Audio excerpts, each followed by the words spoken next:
and the stats. It's what a player can bring with their personality. And I do think, and I know you guys all agree, that with the best title, without Dwight Howard, it doesn't mean he was the most important person on the team. He definitely was not. He changed that Nugget series. He absolutely did. There was definitely several inflection points along the way where he was key to that run. We're going to take a very quick friend, and we got to talk about the people watching as we're going through all of this. Not just all you, but NBA players too. They're just like us, as the expression goes, enjoying all the money going around. Mr. Buddy Hield, look, he was close to being a Laker. So hey, let's talk about the Lakers, right? By the way, Matt, you two were watching this going, this is a lot of money. It's a lot of money going out there. I'm happy for these guys. Absolutely.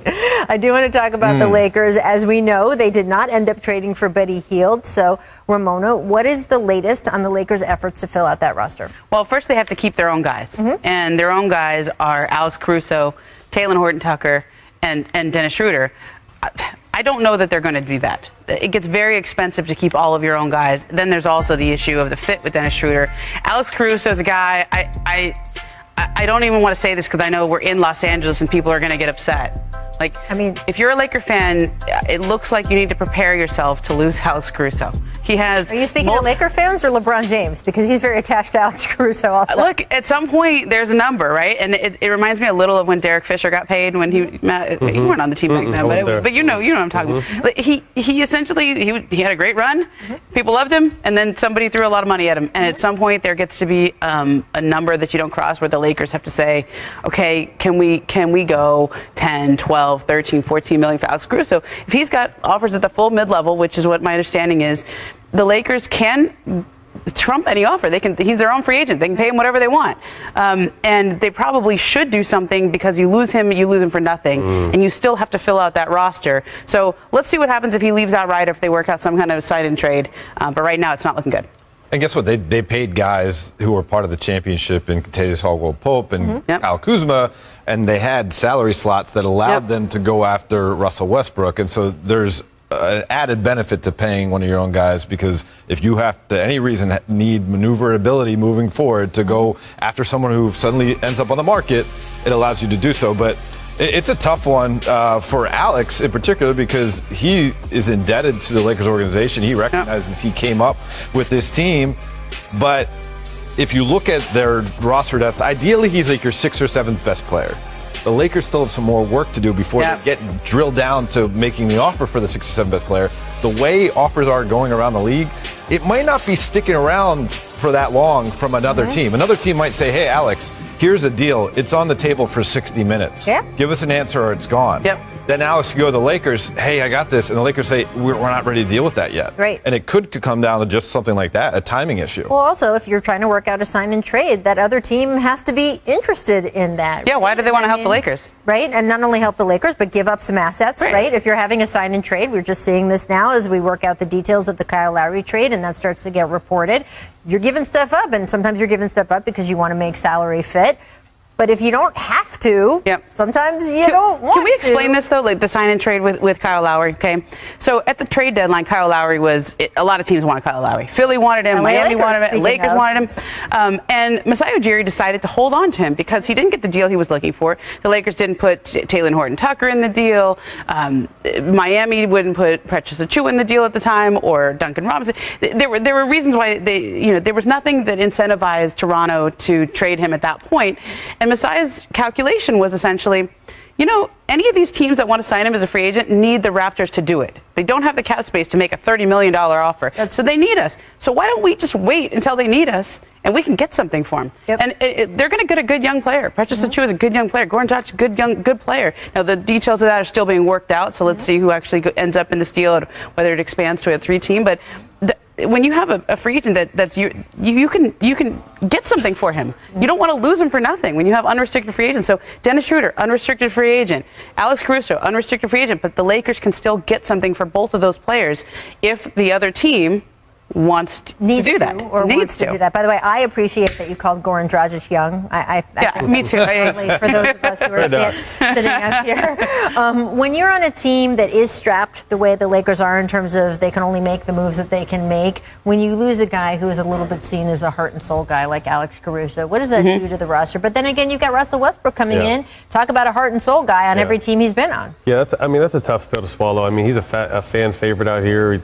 Several endorsements. He's really capitalized on being a Los Angeles Lakers. He has the hearts of these fans. But one thing I will say, and I want to say maybe the last 3 years, the Lakers front office has proved a lot of us wrong. They've had maybe 2, 3, 4 guys under contract. Normally at this point, sometimes the point is just 2 guys, and they've always seemed to build it. And before we doubted that front office until they showed us, and they've definitely showed us. So I still have faith. We really don't know what they're going to do and what their options really are because there are not too many. But it's always a safe security blanket to know that you have LeBron James, Anthony Davis, and now Russell Westbrook and Marc Gasol under contract right now. So it'll be interesting to see what they do. But I have confidence that they're going to figure something out. It may not be any shocking, staggering moves, but they're going to be able to fill that roster out. You know, and one name to watch, Rachel, as we go forward here, they're going to look, obviously you're looking at veteran minimum guys, you know, guys who are, it's time for the vet minimum. Watch Dwight Howard. Dwight Howard, let him go. Well, so, okay, I want to get to Perk here, guys. So Perk, the big name coming in the trade deadline was Andre Drummond. They promised him a starting lineup spot. What do you think his future is with the Lakers? What do you want it to be, Perk? Well, I don't think he fits well with the Lakers, to be honest. But I think Andre Drummond has value around the league. And I'm glad you brought him up because the 2 names that I was looking at on that list for us with the Lakers being able to re-sign players of their own was Andre Drummond and Dennis Schroeder, right? Maybe you could work out a sign and trade deal to get those guys out of there and bring back some pieces that could fit around LeBron, Russ, and Anthony Davis. I just don't see Andre Drummond fitting alongside Anthony Davis. It just didn't look good with LeBron either. And we all know that Dennis Schroeder is not a guy that's going to want to come in off the bench and be behind Russell Westbrook. He believes that he's a starting point guard in this league. Whether we believe it or not, he believes that. And you look at you possibly could bring him back at a vet minimum. You know what I mean? We already know how they feel about Jared Dudley, right? Jared Dudley is a guy that's not going to be a guy that gets minutes, but when we talk about a guy that's a heart and soul of a team, Jared Dudley is that guy. This is why he's on the team. Guys gravitate towards him. He's a glue guy that's in that locker room. Absolutely. And look, Jared Dudley is a guy who was with the Nets and then went on to say, hey, I'd like to play with you, LeBron James. And there you go. But speaking of the Nets, we have another guy leaving the Nets. Jeff Green next year has decided to go to the Denver Nuggets. A 2-year deal. $10 million. The Nets do still have their big 3. Malika Andrews reporting this next season. It's about time. Right? Okay, so given that the Nets will not have Jeff Green anymore, but they do have those other big 3 guys we've mentioned just a couple $100 million times, Kevin Durant, James Harden, Kyrie Irving. When we are looking at what is happening with these 2 clubs we're discussing in this segment, whether it's the Nets or the Lakers, with their big 3 of LeBron, AD, and now Russell Westbrook, Perk, who do you think has the more formidable big 3? You know what? I got to give the edge to the Los Angeles Lakers. And here's why. Because they have Anthony Davis. I think he's the deciding factor between why I would go with the Los Angeles Lakers. We're talking about a guy that, when healthy, he dominates both ends of the floor. When you look at the Brooklyn Nets, we're talking about a team that's just giving you all offense and Kevin Durant, James Harden, and Kyrie Irving. But when you look at the Lakers, all right, yes, you have LeBron James, and yes, you have Russell Westbrook, but Anthony Davis is different. Anthony Davis is a guy, when he's on his best game, that could give you 40 points, 18 rebounds, and he could give you 5 or 6 blocks along with 4 steals. So his impact on the game on the defensive side of things which is why I lean more towards the Los Angeles Lakers. I'm a Laker fan at heart, but I'm going to have to disagree with you. I'm leaning more towards the Brooklyn Nets. 1, because of age, and then 2, because their 3 stars shoot the ball. Shoot the ball with great accuracy, and normally James Harden is very durable, you know, so his injury this year hopefully was a fluke. Hopefully he'll be back to his normal stuff. Kyrie's been in and out, but most of the time you can count on Kyrie. Kevin Durant is Kevin Durant. He's proven who he is time and time again. But this team is a little bit younger, and they can shoot the ball. So when they're trying to find pieces, it's just more pieces that are, I think, are going to be more suitable and easier to find than the Lakers need a lot of, shooting to help stretch this floor out. And it's a little bit harder to find guys that you can find guys that can shoot, but can they give you anything on that other end as far as the defensive accountability comes? So there's a lot of shooters on the market still that are, coming in for the vet minimum, but can they give it to you on both sides? I think the Brooklyn Nets have a lot more firepower in their big three than the Lakers do, with an aging Lakers big three. Yeah, man, I'm totally with you, because look, not just all the points you made, which are salient, but they already had a season to figure this out. Any redundancy there was between Kyrie Irving and James Harden has already kind of been figured out in the wash, and now they have that to build on. That's their standard, and they can only get better. Obviously, the health is a factor, but they are a younger group, and there's no glaring deficiency like Russell Westbrook brings to the table as a three-point shooter who is errant way too often from the outside. The Lakers, we know, struggled from the outside last year, 21st in the league in three-point percentage. Russell only shooting about 31%. In the playoffs, that becomes glaring, and you don't get that with Kevin Durant, Kyrie Irving, and James Harden, maybe the three best shooters together of any team in the league right now. I'm going to say the Nets for now, for the same reason you just outlined, Dave, which is essentially they've had some time to figure this out, but I don't know. I kind of like the Lakers big three, just in the sense that, I'm fascinated to see how this is going to work. Okay, but Russell Westbrook is one of the hardest workers in the game. Like, there's great stories early in his career of him and KD trying to beat each other at the gym in the morning. It was like they had to top each other, and like the staffers who had to work out with them, they come on, guys, it's like 5 a.m. Don't take Russell's parking spot. Yeah, don't take his parking. That the hard way. That was an amazing story. LeBron's like that too. You see his Instagram videos and his working out at 5, 6 in the morning, whatever it is. I have these visions of LeBron and Russ and that like Top Gun beach volleyball scene, and they're like so competitive. Wow, Ramona, that's very descriptive. Go ahead. They're so competitive. Those two guys are so competitive, and they're such hard workers. I think they're really going to push each other. And they're these are both 30-somethings, so the chance at a ring.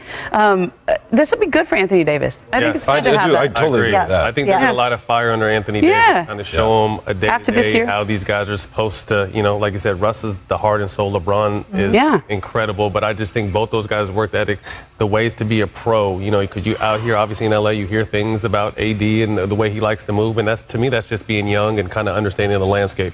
You got two consummate pros lighting a fire under you, and to me, it's a great problem to have. Either big three. I'm taking either. Yes, absolutely. I got to work this crank one more time. Yes, because boom, another deal is done, according to Woj. Gary Trent Jr. heading back to Toronto, 3 years, $54 million. And this is interesting, of course, on the Toronto side. Masai Ujiri wheeling and dealing. Free agency special presented by Kia. It's craziness here. It's free agency day. This is what happens. Welcome to those of you joining us on ESPN2 while NFL Live is over on ESPN1. Thank you to those of you who made the jump over with us. And I think we fixed Dave McMenamin's microphone. So we've got Ramona Shelburne, Dave, Kendrick Perkins, who stayed with us from ESPN. We are also going to welcome in Basketball Hall of Famer Chris Bosh. I'm going to just keep saying that over and over, Chris. And, I can't wait to see you with that jacket in just a couple months. We've got a lot of guests too throughout the next 4 hours. We are taking you through the beginning of NBA free agency and beyond, as they say. So we're in the middle of a conversation about the Lakers off season. And Chris, I do want to get you in here because they don't have a lot of cap flexibility after the deals allotted to LeBron, Anthony Davis, and Russell Westbrook, who just joined them. So you have been in this position with the Heat where you guys had to add little pieces around the edges, use vet minimums after a lot of the salary went to you guys with the Heat. So how do you think the Lakers should approach this, and how much work does LeBron or Anthony Davis have to do calling guys saying, I know it's going to be less money, but will you come play with us? Well, free agency is all about working the phones. I think the presidents and GMs have their say-so, but, you definitely want to have a say-so if you're a player yourself. And I think that's a lot is very powerful if you get a call from somebody wanting to play with you, especially when you're going to have to take less money. But in the Lakers instance, they're the Lakers. They're always chasing championships, and anytime you're in the business of championships, this is the flexibility or the maneuvering or the finesse that you have to have. They're going to have to surround all of the talent that they have right now with Mark, with their big three, and make sure they get shooting around them. I think we all know that LeBron, he has his style that he likes to have shooters around him. We all know what Anthony Davis brings. He's going to bring the muscle in the paint that they need. But Russell Westbrook is also going to be a force in the paint. He's going to play his game and play full court. They're going to have to surround those guys with shooters and, hopefully get some bargain prices of them. And I know there's plenty of guys out there who will join the Lakers, and we'll see what happens today. Well, look, I'm glad CB brought up shooting because I'm tired of everybody overemphasizing spacing and shooting, because we just saw in this year's finals the way that Giannis dominated. The Milwaukee Bucks did not shoot well from the three-point line at all. But as long as you have superstar power, you could get the job done, right? In the finals, it's all about your superstars rising to the occasion. We saw Caldwell Pope. We saw Danny Green. We saw those guys struggle when the Lakers made their first run. Now, I get it. If you could go out and get a J.J. Redick on a vet minimum, then you got to go do that. If you can go out and get a Carmelo Anthony on the vet minimum, then you also got to go do that. I just feel like when it comes down to LeBron James, Russell Westbrook, and Anthony Davis, this has been a plan that they have been thinking about for a very long time. We know all of these guys are close friends. We know that LeBron James is getting to a point of his time in his career where he's going to be willing to make the necessary sacrifices, meaning maybe having to play the power forward position. Anthony Davis having to make the sacrifice of playing the center position and playing and letting Russell Westbrook lead the charge. We know that Russell Westbrook could also be the facilitator on the team. Last year, he led the league in assists. He wants to get others involved. So I think when you have this much star power and you have a guy like Anthony Davis that could control the paint on both ends of the floor, then yeah, you can fill in the gaps a little bit. But with those three players, I like my chances. Well, it is interesting, the gaps they do have to fill in. Dave, Perk just mentioned J.J. Redick. Who do you think they are targeting? Wow. Well, they're targeting a lot because they need to. There's 11 open roster spots as they head into free agency. It could be less if they retain some of their own guys. Alex Caruso, Taylor Horton Tucker, they've already tendered a qualifying offer for THT that would lend us to believe that they're going to match whatever comes on the outside as a restricted free agent. But then you have the mid-level exception, which isn't all that much money because they're a taxpayer, only $5.9 million. So you'll be asking some of these people that could get more money on the outside market to come, and the veteran minimum. And so they, Perk, you're great, but three-point shooting is a huge part of today's game. They were 21st in the league in threes last year, and Perk mentioned J.J. Redick. That's a name. Wayne Ellington, a former Laker. There's another name. Trevor Ariza, Avery Bradley. And some of these guys, the good part about it, they can shoot the three, but they're not a one-dimensional player. They can provide other, the defensive intensity or certainly the veteran acumen that you bring to the group. But they got a lot of spots to fill, and it's going to be really interesting to see, do they target one player with this mid-level, or do they split it up and just say, we can offer you a little bit more than veteran minimum? Well, it's certainly become more complicated just in terms of getting the right skill sets on the floor with Russ coming there. Obviously, the big stars felt like that was the move because we know they all got together. But Ramona, this is not the first time Russell Westbrook has tried to come to L.A., right? You had such an interesting detail this morning. Can you share that with our friends here? Yeah, well, I mean, what's interesting, that this Russ move we've all talked about. I feel like I've been on this show several times and we've talked about it. But in the summer of 2019, when we were all talking about Kawhi coming to the Lakers, the Clippers are going back to the Lakers. Would he bring someone with him? Yeah, would he go there alone? One of the guys who took matters into his own hands was Russell Westbrook. Called up Kawhi and said, hey, I'm from LA, you're from LA. Is there a way we can make this work? Kawhi wasn't all that interested in that.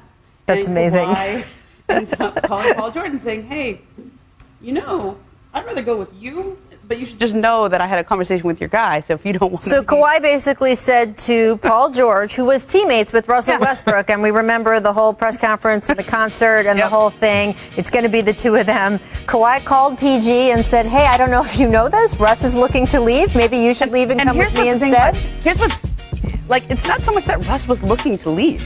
Russ was just, hey, what do you think? We're from LA. Could this work? It was just one of those thought bubble conversations. The same kind of thought bubble conversation Russ has been having with LeBron James for the past couple of weeks. The conversations he's had with Bradley Beal over the last couple of weeks. Let's do the same thing. Like, this was just a conversation. It wasn't like, hey, let's act on this. Well, but Kawhi acted.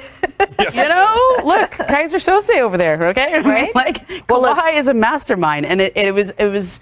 I'd heard about this for a little while. I finally was able to confirm it up, but it does speak to the amount that Westbrook has been trying to get back to Los Angeles. The Heat's package to the Raptors to try to get the kind of sign and trade offer that would entice the Raptors into helping Kyle Lowry get to the Heat. They don't have the cap space to sign him, but if you incentivize the deal enough with Toronto, I think there's a pathway to a deal, and certainly the motivation for Kyle Lowry to get to Miami, to join Jimmy Butler, his good friend, a player who really fits the Heat identity and certainly fits their timeline of win now. So I think everything's in place for Kyle Lowry to be a member of the Miami Heat, perhaps as early as tonight.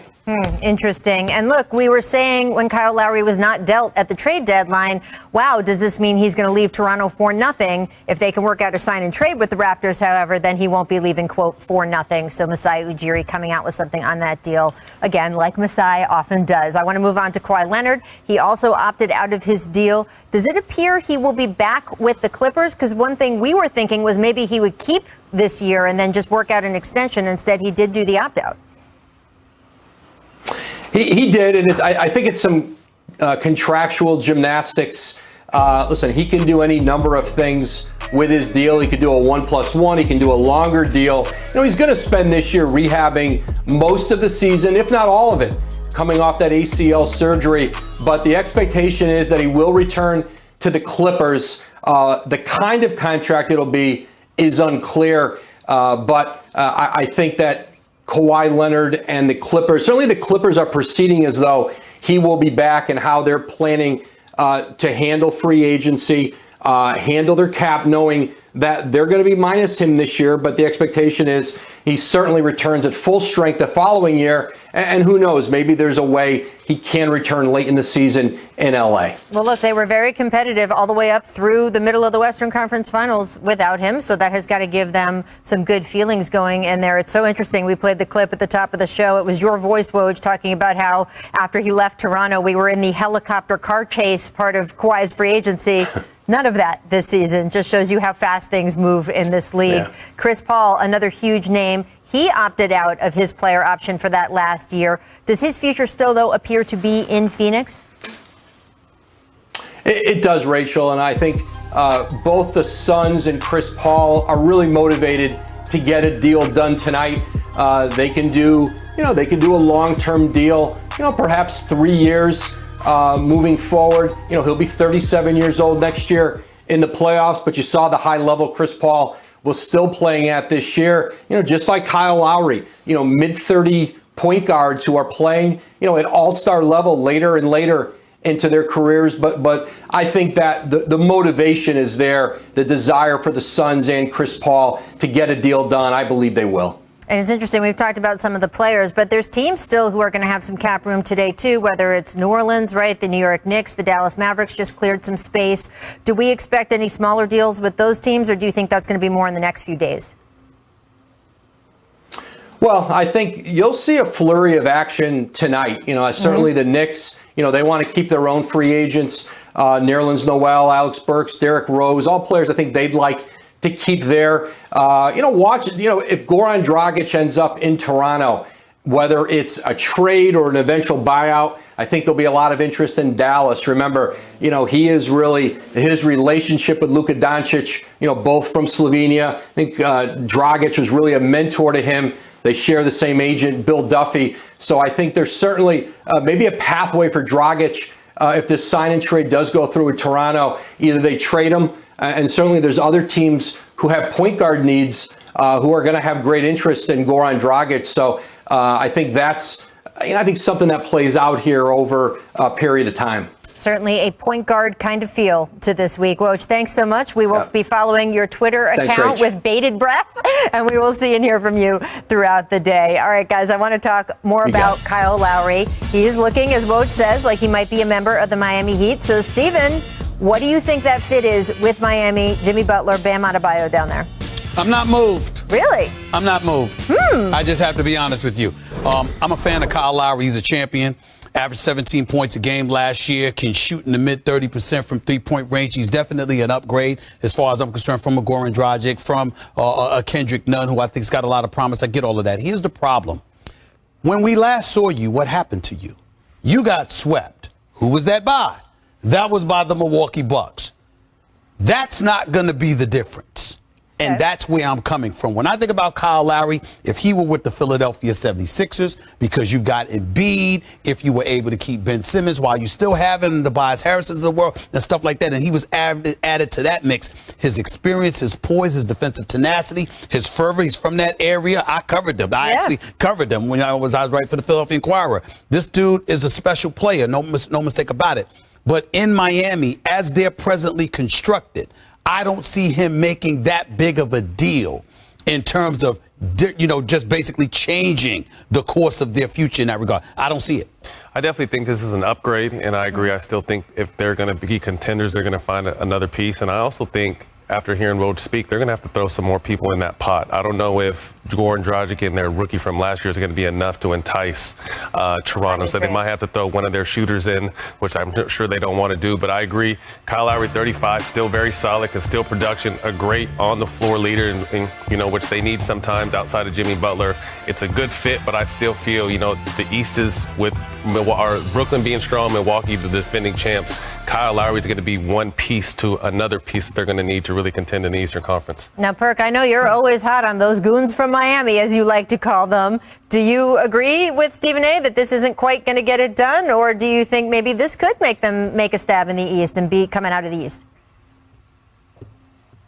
I respectfully disagree with Stephen A. And I'm going to say this why. Because one of the most important positions in the NBA is the point guard position. And you're right. He's a huge upgrade from Kendrick Nunn and Goran Dragic. And look, Kyle Lowry is one of the best floor generals in the game today. You have guys like Rajon Rondo, Chris Paul, LeBron James, and Kyle Lowry falls right in that category. Kyle Lowry is going to take pressure away from Jimmy Butler. Now Jimmy Butler don't have to worry about getting others involved and facilitating. He takes that load off where Jimmy only have to worry about getting buckets. And Kyle Lowry has that type of tenacity and that type of spirit where it rubs off on everyone. We saw at times throughout this postseason where Bam went missing, right? And there's only so much you could do as a coach with Eric Spoelstra being on the sideline for us, firing up your guys to bring back that energy, that tenacity. Well, Kyle Lowry is that guy. When you step on the floor with him at any given time, you feel like you have an opportunity to win the game because he's one of the most ultimate competitors that we have in the game today. So I do feel like if Kyle Lowry being added to the Heat as of what they are with Bam and Jimmy Butler, it makes them a top 5 team in the Eastern Conference, hands down. Well, let me tell you something. First of all, I want to tell you something, Rachel and Matt, that, Kendrick Perkins has been doing a marvelous job all year covering the NBA. And what you have to understand about Kendrick Perkins is that he's gotten slick. He's gotten very, very slick. He's learned to get very, very slick. Let me tell you why. I don't recall Matt Barnes saying it was a downgrade. I certainly didn't say it was a downgrade. Matter of fact, we all agree it's an upgrade. What I said is that that's not going to make the difference when you look at the Eastern Conference. In other words, instead of getting swept like they did, you might lose in 6. You might lose in 5 or 6. You don't think that gives them a round or two? I don't. No, I'm saying it against that level of competition. Okay. That's what I'm talking about, specifically against the competition. Okay. And then we take into account what Kyle Lowry did. They were in Toronto before Kawhi Leonard arrived, okay? Yeah. And they were winning 58, 59 games, and they were capturing the #1 seed and stuff like that. Yeah. But you know something? DeMar DeRozan, who can ball, who is no scrub. He wasn't any Kawhi Leonard. And once Kawhi Leonard arrived, it's a difference. Why? Because you're 6'8", you're built like a chiseled brick house. You can get to the hole. You got a perimeter shot. You can do a lot of things. And Kyle Lowry's poise, his veteran leadership, his perimeter shooting, his ability to draw offensive fouls became more pronounced because of who you had with you. He ain't going to have that with him in Miami. That's the problem. Well, go ahead, Burke.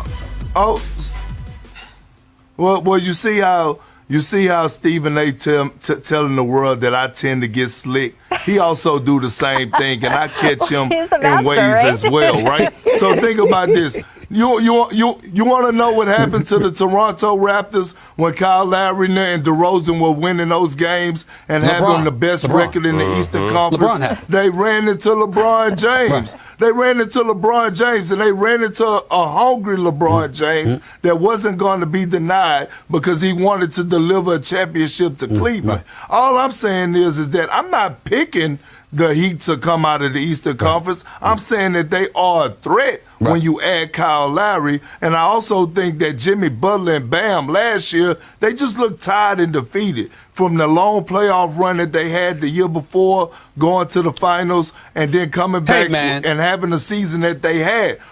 And I'm saying now they run into a person that I watched you this morning remind the world is now the face of the NBA. Are we talking Giannis? Yes. That was Kendrick Perkins' words. Well, that was not mine, because I don't agree with that. That's where I was going to go next. And by the way, we'll talk later in the show because Giannis chimed in on whether he's the face of the NBA or not. So we'll get to that. But it is interesting in the East. You've got, of course, the defending champions. Respect to them. And certainly Giannis wants more than one. He's already talked about that. You've got Philadelphia, which is going to make a serious effort to retool. We know that they're shopping Ben Simmons. We don't know who they're going to come back with. You've got the Brooklyn Nets. I almost said New Jersey, Stephen. I had to catch myself, but we spent so much time in that Northeast corridor. The Brooklyn Nets, who of course are returning their big three and feel that they are contenders for the title. Miami trying to nose its way in there. So much, though, in this free agency period can depend on Kyle Lowry, even if, as you say, the balance of power isn't shifting as much. Bobby Marks made this chart, which was amazing. This was in a conference room in Bristol that he made for himself. And he was just like, from Kyle Lowry, all of these things flow. So we won't really... Finals. There's one guy of the crew that's never played in the NBA Finals. That's LeBron. That's Carmelo Anthony. I want Carmelo Anthony in LA with LeBron. This season, remember, he only played 3 games last year, but the year before he averaged 20 and 6. We can't forget that. He can ball, and now obviously he's looking for a better situation than he would have in Brooklyn because the big 3 is there. Secondly, do not give, and I don't like messing with people's money. I truly, truly do not. I want everybody to get paid. But Julius Randle is not a number 1 option. You want to give him a max, but it can't be an exorbitant max. The max now at about 106 to 110. That's where he got to be. About 25, 28 million a year. That's about right. Okay. So let's make sure we do that. Outside of that, all you could do is pray, man. I mean, listen. Mitchell Robinson's coming back. Listen, Mitchell Robinson is going to be back. You got to re-up him. You got to re-up Julius Randle. If you can pull it off, you go out there and you get somebody like a Spencer Dinwiddie. You retain Derrick Rose. You retain Derrick Rose. And the only way you throw everything out is if Damian Lillard says, I want out of Portland, because I'm here to tell you. If Damian Lillard wants out of Portland, and I'm not sure he does yet, his number 1 choice is going to be the New York Knicks. Really? Heard it right here. Inside scoop. His number 1 choice is going to be the New York Knicks. Now, not over Portland. He's trying to stay there if it can work out.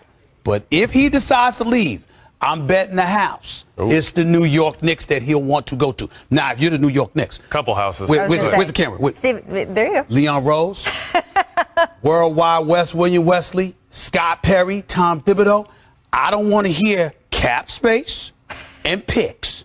You give Portland what the hell they asked for if Damian Lillard is available to come. And I don't know if he's going to do that. I don't know if he's going to demand that. I don't know if Neil O'Shea is going to capitulate. But if that possibility is there,